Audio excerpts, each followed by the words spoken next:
Os sentidos positivos serão considerados para a direita, correspondendo ao eixo x, e para cima, referente ao eixo y. Então, a componente x do vetor A, AX, aponta para a esquerda e a componente y, AY, para cima. Então, representando o vetor em um plano bidimensional xy, é possível mostrar as componentes tanto pela forma em verde quanto pela forma em vermelho. Conhecendo as duas componentes AX e AY, o módulo pode ser calculado pela equação 3.6.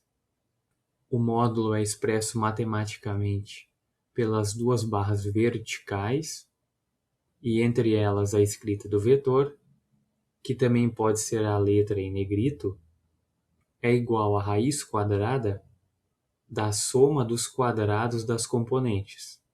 Então, menos 25 ao quadrado mais 40 ao quadrado resulta em 2.225 metros quadrados.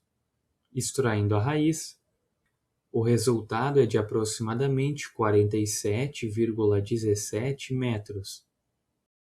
Para responder à solicitação B, serão usados dois ângulos auxiliares, alfa e beta, e também a característica de que o ângulo entre os semi-eixos mais próximos é de 90 graus.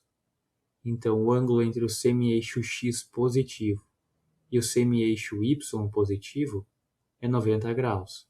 Da mesma forma, o ângulo entre o semi-eixo y positivo e o semi-eixo x negativo é 90 graus. Para calcular alfa e beta, basta aplicar as definições de seno, cosseno ou tangente.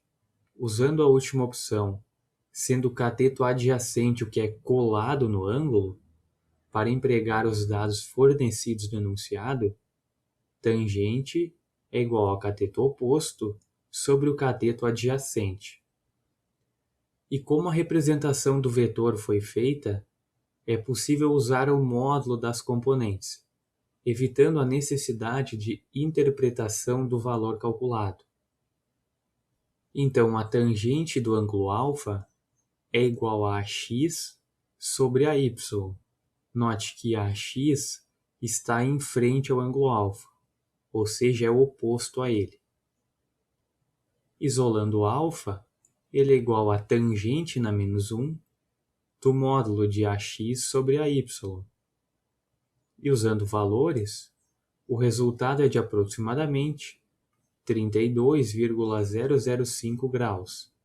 No cálculo do ângulo beta, o cateto oposto é a y, e o resultado é aproximadamente 57,995 graus. Então, o ângulo θ do vetor com o semi-eixo x positivo pode ser determinado de duas maneiras. θ é igual aos 90 graus da distância do semi-eixo x positivo com o semi-eixo y positivo mais o ângulo alfa, e resulta em aproximadamente 122,05 graus. Ou θ é igual a 180 graus, que é a distância do semi-eixo x positivo até o semi-eixo x negativo, menos o ângulo beta, que também resulta em aproximadamente 122,05 graus.